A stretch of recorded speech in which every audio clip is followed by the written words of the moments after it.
Hello, welcome to my YouTube channel. तो आज हम पहला लेक्चर करने वाले हैं साउंड पे। कल हम इस पर बात कर चुके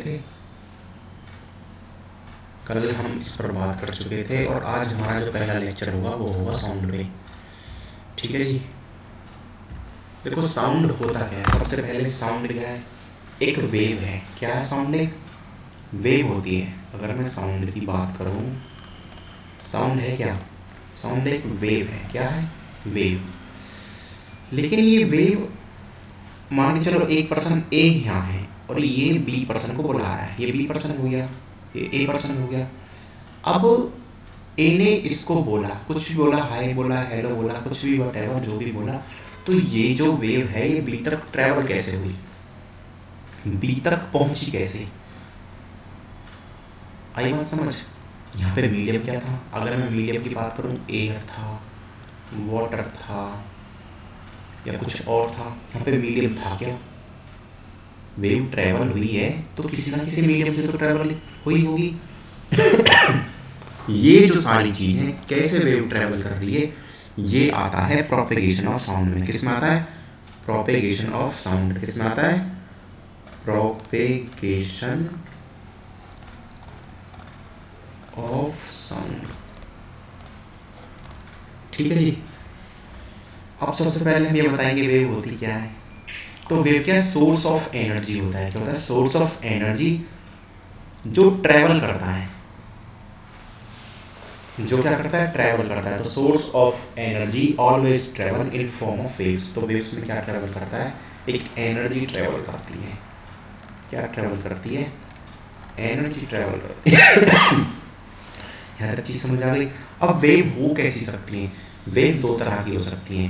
कितने तरह की वेव हो सकती है? दो तरह की हो सकती है। कौन कौन सी वेव हो सकती है? एक वेव हो सकती है मैकेनिकल और दूसरी हो सकती है नॉन मैकेनिकल। तो लिखेंगे वेव कितनी तरह की हो सकती है? दो तरह की, मैकेनिकल और दूसरी नॉन मैकेनिकल। ठीक है जी। अब मैकेनिकल वेव कौन सी होंगी, नॉन मैकेनिकल वेव कौन सी होंगी? कुछ यदि वेव ऐसी होती है जिनको ट्रैवलिंग के लिए मीडियम चाहिए होता है। क्या चाहिए होता है? मीडियम। मैकेनिकल वेव कौन सी होंगी?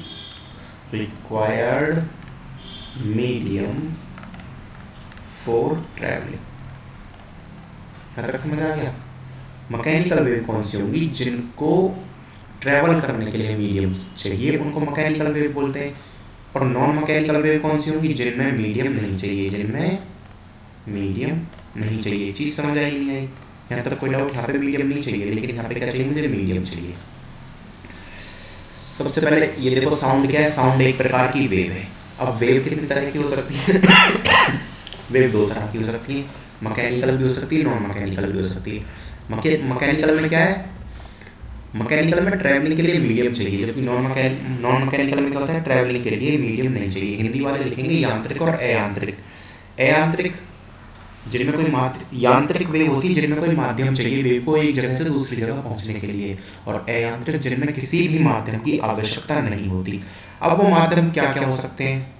यदि मैं यहाँ पे बात करूँ तो माध्यम क्या क्या हो सकते हैं? सॉलिड हो सकता है, लिक्विड हो सकता है, गैस हो सकता है। आई बात समझ लीजिए। लेकिन जो नॉन मैकेनिकल वेव है, अयांत्रिक वेव है, इनको कोई मीडियम ही नहीं चाहिए। तो ऐसी वेव कौन कौन सी हो सकती हैं? ये हम सभी को पता है। एक्सरे हो गया। एक्सरे इस तरह का हो सकता है। दूसरा क्या है? रेडियो वेव्स हो सकती हैं। कौन सी हो सकती हैं? Radio waves. ठीक है जी। यहाँ तक समझ आया? अब आगे हम बात करते हैं कि मैकेनिकल वेव्स कौन सी होती हैं। मैकेनिकल वेव्स कौन कौन सी होंगी? मैकेनिकल वेव्स को फर्दर दो दो कैटेगरी में डिवाइड किया हुआ है। मैकेनिकल मतलब यांत्रिक। कौन सी? यांत्रिक तरंगें। इनको फर्दर दो कैटेगरी में डिवाइड किया हुआ है, ट्रांसवर्स और लॉन्गिट्यूडनल। कौन कौन सी हो सकती हैं? या तो हो सकती हैं ट्रांसवर्स या हो सकती है लॉन्गिट्यूडनल। कौन सी? लॉन्गिट्यूडनल। क्या होता है? देखो इन दोनों में डिफरेंस क्या होता है? जो ट्रांसवर्स वेव है, मान के चलो यहाँ पे कोई मॉलिक्यूल है, तो वो ये मान के चलो मॉलिक्यूल है, ये अपनी पोजीशन की ऐसे ऊपर नीचे मूव करेगा।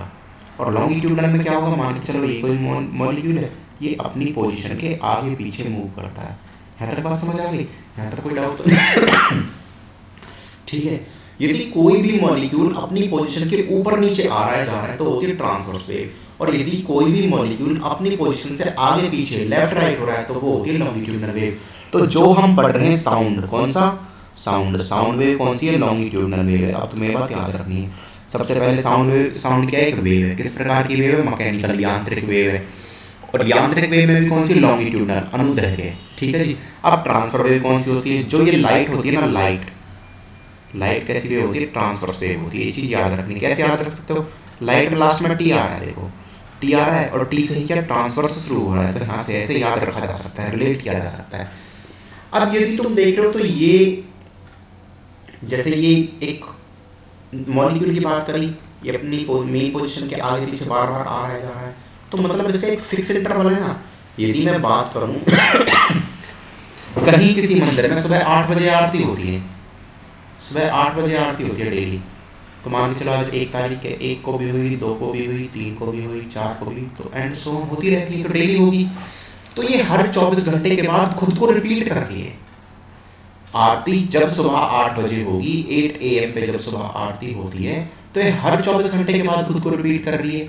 सेम ये मॉलिक्यूल है, ये मॉलिक्यूल अपनी मेन पोजीशन के आगे पीछे आ रहा है जा रहा है, आ रहा है जा रहा है। तो ऐसा कोई भी मॉलिक्यूल या ऐसा कोई भी पैटर्न जो खुद को एक टाइम इंटरवल के बाद रिपीट करता है, वो होता है साइनसॉइडल वेव। ठीक है, तो अगर अब मैं पूछूं साउंड कितनी तरह, साउंड कौन कौन सी वेव है, साउंड मैकेनिकल होती है यानी यांत्रिक, यांत्रिक में लॉन्गिट्यूडनल यानी अनुदैर्घ्य। ठीक है जी, अनुदैर्घ्य। यहाँ तक कोई डाउट तो नहीं है? और दूसरी और कौन सी होती है, साइनसॉइडल वेव होती है। और क्या होता है, साइनसॉइडल वेव होती है। ये साउंड के बारे में हमने बात कर ली। अब तुम्हारा एक भी क्वेश्चन, साउंड कैसी वेव होती है, किस टाइप की वेव साउंड है, इस बात को लेकर तुम्हारा कोई भी क्वेश्चन गलत नहीं होना चाहिए।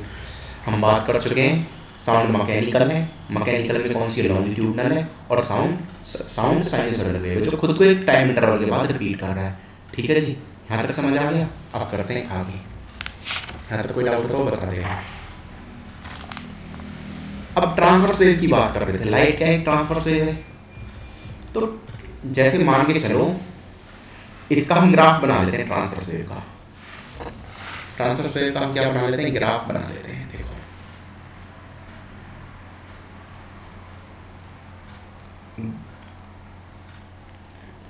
कोई भी वेव है जो ऐसे ओरिजिन से निकली है, ठीक है जी। अब देखो ये वाली जो डिस्टेंस होती है, मैक्सिमम जो डिस्टेंस है, इसको बोलते हैं क्रस्ट, क्रेस्ट। ठीक है, और जो नीचे वाली मैक्सिमम डिस्टेंस है, ये वाली जो मैक्सिमम डिस्टेंस है, इसको बोला जाता है ट्रफ।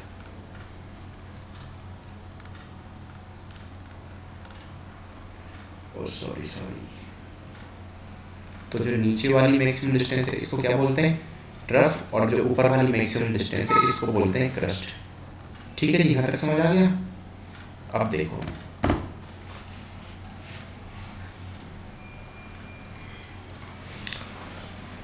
अगर मैं लॉन्गिट्यूडनल वेव्स की बात करूं, अभी हमने ट्रांसफर वेव का ग्राफ बनाया, अब बनाएंगे लॉन्गिट्यूडनल वेव का ग्राफ। कैसा होता है, देखो ये कोई वेव है, यहाँ पे बहुत पास पास है, लेकिन यहाँ पे क्या हो गई, दूर दूर हो गई। अब यहाँ पे बहुत पास पास हो गई है, यहाँ पे क्या है, दूर दूर हो गई है। चीज समझ आई नहीं आई? तो ये क्या हो गया, जहाँ पे पास पास है ये क्या हो गया, कंप्रेशन हो गया। क्या हो गया, कंप्रेशन। कंप्रेस कर देते हैं चीज को तो क्या हो जाता, वो पास पास आ जाती है। ये क्या हो गया, कंप्रेशन हो गया। और जहाँ दूर दूर है ये क्या हो गया, रेयरफैक्शन हो गया। जहाँ दूर दूर है ये क्या हो गया, रेयरफैक्शन हो गया। ठीक है जी, यहाँ तो कोई डाउट तो नहीं है? अब देखो जो हमारी ट्रांसवर्स और जो लॉन्गिट्यूडनल है, इनका हम ग्राफ बना चुके हैं। लाइट ट्रांसवर्स वेव होती है, साउंड लॉन्गिट्यूडनल वेव होती है। जो ट्रांसवर्स वेव होती हैं इनको इलेक्ट्रोमैग्नेटिक वेव्स भी बोला जाता है। कैसी वेव्स, जो हमारी ट्रांसवर्स वेव्स होंगी इनको इलेक्ट्रोमैग्नेटिक वेव्स भी बोला जाता है।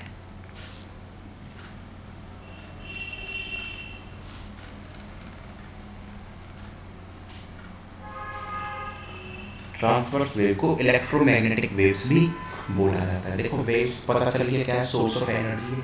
सोर्स ऑफ एनर्जी ट्रैवल करती है इनके थ्रू एक जगह से दूसरी जगह। दो तरह की होती है, मैकेनिकल और नॉन मैकेनिकल। मैकेनिकल को मीडियम चाहिए, मतलब माध्यम चाहिए। यांत्रिक को क्या चाहिए, माध्यम। अयांत्रिक को कोई माध्यम नहीं चाहिए। जैसे कौन सी वेव्स हो गई, एक्सरे हो गई थी। माध्यम क्या क्या हो सकते हैं, या तो सॉलिड या लिक्विड या गैस। ठीक है जी। अब आगे बात करते हैं। आगे हम बात करेंगे इलेक्ट्रोमैग्नेटिक स्पेक्ट्रम पे। बहुत इंपॉर्टेंट है, बहुत ज़्यादा इंपॉर्टेंट है। इसको हम सब याद करेंगे अच्छे से।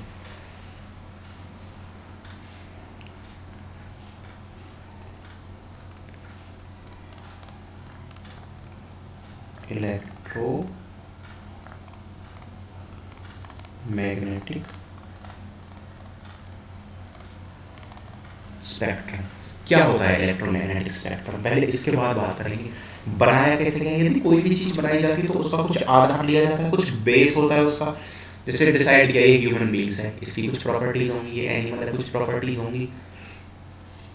लिक्विड है, लिक्विड की कुछ अपनी प्रॉपर्टीज होती है। सॉलिड की अपनी प्रॉपर्टीज होंगी, लेकिन किसी बेस पे वो प्रॉपर्टीज होंगी। जैसे कभी टेबल बनाई गई, पीरियोडिक टेबल, तो हर बार कुछ ना कुछ बेस लिया गया था। कभी उन्होंने एटॉमिक नंबर लिया, कभी उन्होंने मास नंबर लिया, कभी अलग तरह की प्रॉपर्टीज ली। तो ऐसे ही इलेक्ट्रोमैग्नेटिक स्पेक्ट्रम किस पे बेस्ड है। मैग्नेटिक स्पेक्ट्रम हमारा बेस्ड है फ्रीक्वेंसी और वेवलेंथ पर। और किस पर, वेवलेंथ पर।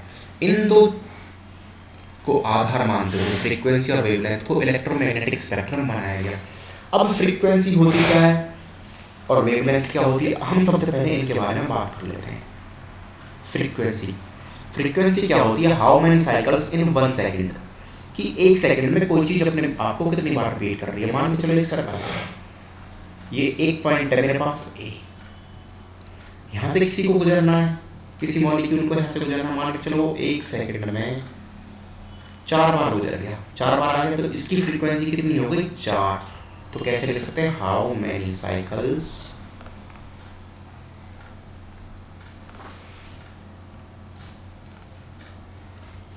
इन 1 सेकेंड। इन 1 सेकेंड। चीज समझ आ गई।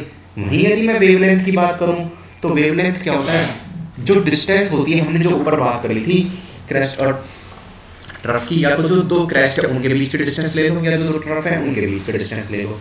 ठीक है जी। हमने जो ऊपर यहाँ पे बात करी थी, जो हमने इसका ग्राफ बनाया था, देखो अभी देखते हैं। ये रहा क्रेस्ट और ट्रफ। ये पॉइंट मान के चलो ए हो गया, ये पॉइंट मान के चलो बी हो गया। तो ये जो डिस्टेंस हो गई, या तो इसको ले लो यहाँ से यहाँ तक, यदि मैं ट्रफ की बात करूँ तो यहाँ से लेकर यहाँ तक का जो डिस्टेंस है इसको ले लो। आई बात समझ नहीं आई, इसको सी डी नाम दे दिया, या तो ए बी को कंसीडर कर लो, सी डी कर लो, बात बराबर ही रहेगी। तो जो वेवलेंथ क्या होगा, वेवलेंथ होगा जो डिस्टेंस होगी बिटवीन 2 क्रस्ट सॉरी या ट्रफ। लेकिन वो बिल्कुल बराबर आने चाहिए, लगातार आने चाहिए। ऐसा नहीं है पहले एक क्रस्ट कंसीडर कर लिया, फिर एक को छोड़ के उसके बाद अगला कर लिया, नहीं, बिल्कुल लगातार ही कंसीडर करने। ठीक है जी, यहाँ तक समझ आ गया। अब जो फ्रीक्वेंसी होती है इसकी कुछ ना कुछ रेंज होती होगी। तो जो हमारी फ्रीक्वेंसी होती है इसकी रेंज होती है 10⁻20 से 10⁻4 तक।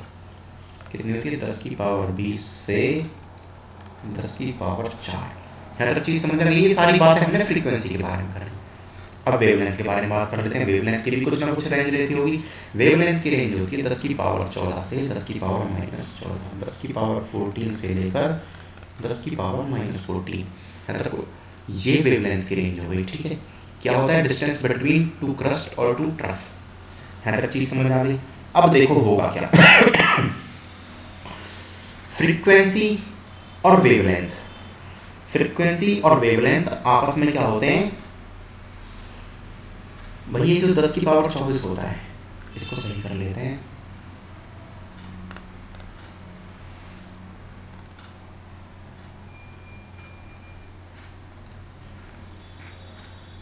ये 10⁻24 से 10⁻4। फ्रीक्वेंसी और वेवलेंथ आपस में अपोजिट होते हैं। इसका मतलब यदि मैं कहूँ कोई एक ए है, ए नाम का ऑब्जेक्ट है, यदि इसकी फ्रीक्वेंसी हायर होगी तो इसकी जो वेवलेंथ है, लैम्डा से बोलते हैं इसको, क्या होगी, कम होगी। आई बात समझ नहीं आई? यदि फ्रीक्वेंसी ज़्यादा होगी तो वेवलेंथ क्या होगी, कम होगी। यदि मैं अब इनका ग्राफ ड्रॉ करूँ तो यहाँ से मुझे क्या समझ आएगा, यदि मैं एक इलेक्ट्रोमैग्नेटिक स्पेक्ट्रम बनाता हूँ, उसका मैं ग्राफ ड्रॉ करता हूँ, मान के चलो यहाँ से लेके और यहाँ तक ड्रॉ किया जाता है, और ऊपर लिखी जाती है फ्रीक्वेंसी और नीचे क्या लिख लेते हैं हम, वेवलेंथ। यहाँ पे फ्रीक्वेंसी है और यहाँ पे क्या है, वेवलेंथ है। अब हो गया, होगा क्या, यदि फ्रीक्वेंसी मैक्सिमम कितनी थी, 10 की पावर 24, तो वेवलेंथ क्या होगी, मिनिमम कितनी थी, 10 की पावर -14।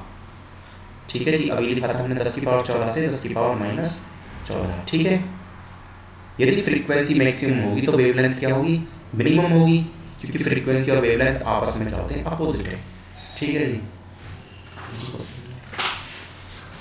तो वेवलेंथ क्या होगी, मिनिमम होगी, 10 की पावर -14।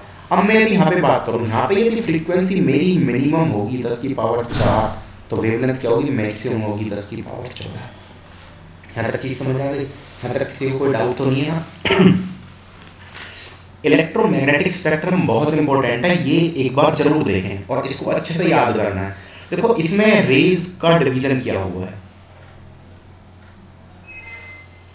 सबसे पहले आती है हमारी गामा रेज। कौन सी रेज, गामा रेज, इनके बारे में पढ़ेंगे भी। गामा के बाद कौन सी रे आती है, गामा के बाद आती है एक्स रे। एक्स के बाद कौन सी रेज आती है, एक्स के बाद आती है अल्ट्रा वायलेट रेज। इसके बाद कौन सी रेज आती है, इसके बाद आती है विजिबल रेज, जो हम देख सकते हैं। इसके बाद कौन सी रे आती है, विजिबल रेज आती है। इसके बाद इंफ्रारेड और इसके बाद रेडियो। यहाँ पे कौन सी आती है, इंफ्रारेड रेज, और जो बचा हुआ पोर्शन है ये कौन सी रेज होती है, रेडियो वेव्स होती हैं। हम अच्छे से याद करेंगे, बिल्कुल चिंता मत करो।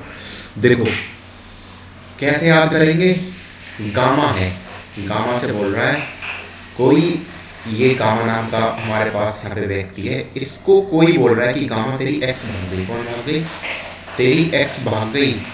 किसके साथ भागी है, यूवी के साथ में। यूवी के जो यूवी पाजी मत समझ लेना, यूवी के साथ भाग गई। जब भागी थी तब विजिबल थी, विजिबल मतलब दिख रही थी। यहाँ तक चीज समझ आई? गामा तेरी एक्स भाग गई, एक्स भाग गई किसके साथ, यूवी के साथ। जब भागी थी तब विजिबल थी। इन पर FIR कर दे और ये बात कहाँ निकलवा दे, रेडियो में निकलवा दे। आगे बात समझ नहीं आई? गामा तेरी एक्स भाग गई है, याद करेंगे कैसे, गामा तेरी एक्स भाग गई है किसके साथ, यूवी के साथ भागी है। जब भागी थी तब विजिबल थी। इन पर मतलब इन पर FIR कर दे और उस बात को रेडियो में निकलवा दे। आगे बात समझ क्यों जरूरी है? अगर पूछने लगे यूवी जो रेज है उनकी फ्रीक्वेंसी ज़्यादा है या इंफ्रारेड ज़्यादा है, तो हम यहाँ से देख लेंगे किसकी वेवलेंथ ज़्यादा है, हम यहाँ पे देख लेंगे। देखो जो ये विजिबल होती है ना रेज, जो विजिबल होती है, इनका एक इनकी फिक्स रेंज होती है। कितनी होती है, 400 से 700 नैनोमीटर। 400 से 700 नैनोमीटर होती है। ठीक है, देखो ये नैनोमीटर किसकी यूनिट है, हर किसी ऊपर हम बात कर रहे थे फ्रीक्वेंसी और वेवलेंथ को लेके। फ्रीक्वेंसी की यूनिट क्या होती है, हर्ट्ज होती है। क्या होती है, हर्ट्ज होती है। तो हम यहाँ पे लिख लेते हैं कि यूनिट भी, फ्रीक्वेंसी जो है इसकी यूनिट क्या होगी, हर्ट्ज होगी, और जो वेवलेंथ है इसकी नैनोमीटर ले लेंगे, इसकी क्या होगी, नैनोमीटर। इन दोनों की यूनिट्स हो जाएंगी। ठीक है जी, यहाँ तक कोई डाउट तो नहीं है? ये हमने पढ़ा है कि गामा तेरी एक्स भाग गई किसके साथ भागी, यूवी के साथ। जब भागी थी तब विजिबल थी तो इन पर FIR करवा दे और उस बात को रेडियो में निकलवा दे। अब हम गामा रेज के बारे में बात करते हैं। गामा रेज क्या होती है, सबसे पहले क्या गामा रेज के बारे में बात करेंगे। देखो गामा रेज क्या होती है। गामा क्या होती है, किसने दी, सबसे पहले ये पता होना चाहिए। तो किसने दी, हेनरी बेकरल ने, किसने दी, हेनरी बेकरल ने दी। गामा रेज को किसने दिया, हेनरी बेकरल ने दिया। अब हमने जब देखा तो क्या हमें यहाँ से क्या दिख रहा है, जो हमने इनका ग्राफ इलेक्ट्रोमैग्नेटिक स्पेक्ट्रम बना रहे हैं, तो हमें दिख रहा है कि गामा रेज की फ्रीक्वेंसी सबसे ज़्यादा है और वेवलेंथ क्या है, कम है। तो मतलब हाईएस्ट फ्रीक्वेंसी और लोएस्ट वेवलेंथ, हाईएस्ट फ्रीक्वेंसी और लोएस्ट वेवलेंथ। हर चीज समझ आ गई। गामा के बाद इसको कैसे याद रखेंगे कि गामा रेज को हेनरी ब्रेकल ने दिया, तो कैसे करेंगे, है ना रे गम, क्या नहीं है, गम है ना रे गम। गम क्यों है, क्योंकि उसकी एक्स भाग गई, इसलिए उसे क्या है, गम है ना रे हेनरी, गम से क्या आ गया, गामा रेज। ठीक है, रिलेट कर लोगे, है ना रे गम, हेनरी ब्रेकल ने दिया गम गामा रेज। यहाँ तक कोई डाउट हो तो वो मुझे बता सकता है। अब आगे बात करते हैं एक्स रेज के बारे में। किसके बारे में बात करेंगे, एक्स के बारे में। गामा की एक्स जो भाग चुकी है उसके बारे में हम बात करेंगे। विलियम रोएंटजन ने दिया, किसने दिया, विलियम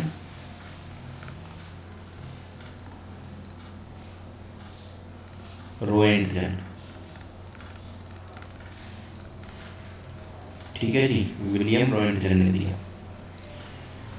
अब वो कैसे याद करेंगे, जब एक्स भाग गई तो क्या है, रो रही है, वो क्या हो रहा है, वो रोए जा रही है। एक्स भाग गई तो क्या हो जा रहा है, वो रोए जा रही है। इसलिए अब यहाँ से याद हो गया कि एक्स रेज को किसने दिया, विलियम रोएंटजन ने दिया है। जब नाभिकीय विखंडन होता है तो उसमें एक्स रेज और गामा रेज दोनों निकलती हैं। तो हम यहाँ से क्या कर सकते हैं, जब नाभिकीय विखंडन होगा तो उसमें ये दोनों रेज निकलेंगी। क्या, जब नाभिकीय विखंडन होगा तो उसमें दोनों रेज निकलती है। कौन कौन सी रेज, एक्स रेज और गामा रेज। यहाँ तक कोई डाउट तो नहीं है। अब आगे आता है ultraviolet rays. Ultraviolet rays कौन सी हो गई, यूवी रेज। अब हम बात कर लेते हैं यूवी रेज के बारे में। गामा की एक्स किसके बाद साथ भागी थी, यूवी के साथ, तो अब यूवी के रेज में बात कर लेते हैं। किसने दिया, रिटर्न ने दिया है। किसने दिया है, रिटर्न ने दिया है। यूवी रेज को किसने दिया, रिटर्न ने दिया। ये हमारी स्किन के लिए हानिकारक होती है अल्ट्रा वायलेट रेज, ये तो सभी को पता है।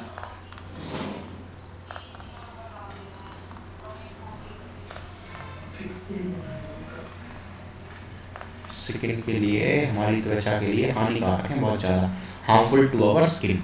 ठीक है जी। कहाँ पे यूवी रेज का यूज़ करते हैं, ये तो आरओ में आजकल देखा होगा, आरओ प्योरीफायर्स में ऐड आ रही है टीवी पे, और आईसीयू में, इंटेंसिव केयर यूनिट के हैं चिकित्सा कक्ष में भी इनका यूज़ किया जाता है यूवी रेज का। है तब कोई डाउट हो तो मुझे बता दें।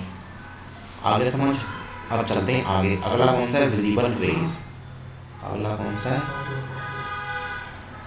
विजिबल।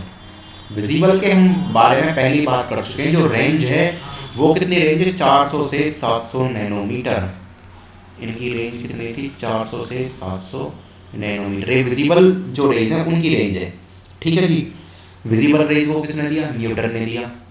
किसने दिया, न्यूटन ने दिया। देखो कैसे याद करेंगे, जब वो सेब के पेड़ के नीचे बैठा, जब उसके सर पर एप्पल गिरा तो उसे दिखा था, विजिबल था, तभी तो उसे दिखा।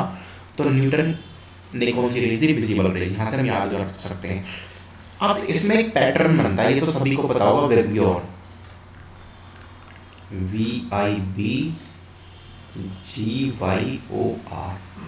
अब यहाँ से क्या रिलेट कर सकते हैं, जो रेड होता है इसकी जो वेवलेंथ होती है ना, वेवलेंथ मैक्सिमम होती है, क्या होती है, हाईएस्ट। तो इसका मतलब इसकी फ्रीक्वेंसी क्या हो गई, फ्रीक्वेंसी हो गई मिनिमम। और यदि मैं वायलेट की बात करूं तो इसकी जो वेवलेंथ है मिनिमम होती है। यदि वेवलेंथ मिनिमम हुई तो मुझे क्या पता लगा, फ्रीक्वेंसी क्या हो गई इसकी, मैक्सिमम। कोई डाउट तो नहीं है, यहाँ तक समझ आ गया। जो विजिबल रेज है इनका एक पैटर्न आता है हमारे पास, वेबियोर। वेबियोर में क्या है, आर, आर से क्या हो गया, रेड। रेड का रेड पे क्या है कि वेवलेंथ मैक्सिमम, वेवलेंथ मैक्सिमम तो फ्रीक्वेंसी मिनिमम है। यहाँ तक चीज समझ आ गई, ठीक है। और वायलेट की क्या है, फ्रीक्वेंसी मैक्सिमम और वेवलेंथ मिनिमम है। अब इनके बाद देखो, थोड़ा थोड़ा सा ओवरव्यू लेते जा रहे हैं इसका। ये तुम्हारे टॉपिक में गिवन नहीं है लेकिन कर ले रहे हैं, बाई चांस आ जाए। इंफ्रारेड, कौन सा, इंफ्रारेड। इंफ्रारेड के बारे में बात कर लेते हैं। इंफ्रारेड को किसने दिया? हार्सले ने दिया। किसने दिया? हार्सले ने इंफ्रारेड को दिया था। ये जो इंफ्रारेड रेज होती हैं ये क्या करती हैं? धरती के वायुमंडल को गर्म करती हैं। वायुमंडल मतलब एटमॉस्फेयर को गर्म करती हैं। यहाँ तक चीज़ समझ आ गई? जो ये इंफ्रारेड रेज होंगी ये वायुमंडल मतलब एटमॉस्फेयर को गर्म करती हैं। ठीक है जी। और कहाँ काम आती है इंफ्रारेड? काम आती है टीवी के रिमोट में। TV remote. अब यहाँ से तुम्हें एक क्वेश्चन है, यदि मेरे पास ये टीवी की स्क्रीन है, यदि मैं इसका स्विच जो यहाँ पे लगा हुआ है ये इसका स्विच है, यदि मैं इसे ऑन करता हूँ, प्लग ऑन करता हूँ, तो पहले मुझे साउंड आएगा या पहले लाइटिंग होगी? ये तुम लोग बताओगे। ठीक है जी। अगला कर लेते हैं। अगला आ गया रेडियो वेव्स। अब लास्ट वाला है इसमें सेक्टर में। अगला कौन सा है? Radio waves.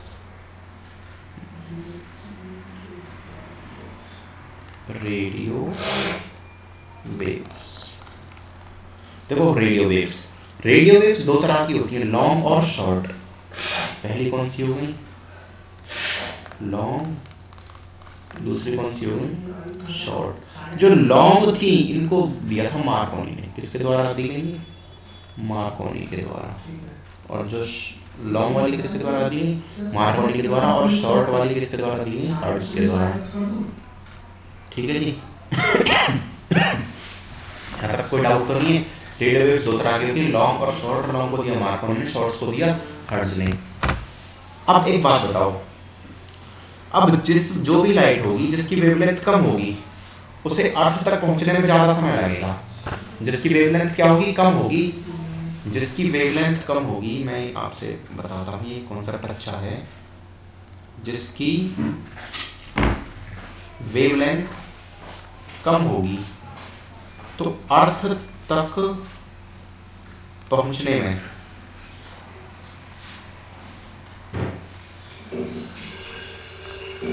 मैक्सिमम टाइम लगेगा। क्या लगेगा? मैक्सिमम टाइम लगेगा। ये चीज समझ आ गई? जिसकी वेवलेंथ कम होगी उसे अर्थ तक पहुंचने में ज्यादा समय लगेगा। तो इसका मतलब जो वायलेट था, वी था, इसकी वेवलेंथ तो सबसे कम है तो इसे सबसे ज्यादा टाइम लगेगा। और जो रेड था इसकी वेवलेंथ हाईएस्ट है, इसकी मिनिमम है, इसकी हाईएस्ट है, इसलिए सबसे जल्दी पहुंच जाएगी। रेड क्या होगा? जल्दी पहुंच जाएगी। अब एक बात बताओ, जल्दी पहुंच गई रेड तो जो फोटोसिंथेसिस है, प्रकाश संश्लेषण है, किस लाइट में सबसे ज्यादा होगा? रेड लाइट में। किस में ज्यादा होगा? रेड लाइट में सबसे ज्यादा होगा। लेकिन यदि तुम्हारे पास देखो दो क्वेश्चन आते हैं कि फोटोसिंथेसिस प्रकाश संश्लेषण किस कलर की, किस रंग के प्रकाश में सबसे ज्यादा होता है? लाल रंग। लाल रंग में। लेकिन मतलब जल्दी पहुंचना है लाल, इसलिए उसमें ज्यादा हो पा रहा है। लेकिन पूछा जाए प्रकाश संश्लेषण के लिए उपयुक्त किस रंग की लाइट है, तो वो होती है ब्लू कलर की। कौन सी? ब्लू कलर की। Blue colour. ब्लू में क्या है? जो फोटोसिंथेसिस है, प्रकाश संश्लेषण है, ब्लू कलर में फोटोसिंथेसिस मैक्सिमम होगा, अच्छी कंडीशन होंगी, कंडीशन अच्छी होंगी। जबकि रेड पहले पहुंच जाता है इसलिए उसमें ज्यादा होती है। यहाँ तक कोई समझ, यहाँ तक कोई दिक्कत? जिनकी फ्रीक्वेंसी ज्यादा होगी उनमें एनर्जी ज्यादा होगी। मतलब frequency is directly proportional to energy. अब देखो रेड की वेवलेंथ ज्यादा थी और फ्रीक्वेंसी क्या थी? रेड की फ्रीक्वेंसी के बारे में बात करूं तो कम थी। इसका मतलब रेड में एनर्जी कम होगी। क्या होगी? रेड में कम एनर्जी होगी। जो लाल रंग है ना इसमें स्कैटरिंग बहुत कम होती है इसलिए फैलता नहीं है। तो आपने देखा होगा जो सिग्नल्स बने हुए हैं जहां भी डेंजर का साइन, खतरे का साइन होता है, वो रेड से बना होता है, रेड कलर से बना होता है। कारण क्या है? क्योंकि रेड कलर की स्कैटरिंग बहुत कम होती है, मिनिमम स्कैटरिंग होती है, इसीलिए रेड को डेंजर के साइन पर यूज किया जाता है। फैलता नहीं है तो दूर तक विजिबल होता है। ठीक है जी। यहाँ तक कोई डाउट हो तो बता सकते हैं। ठीक है। Thanks for today.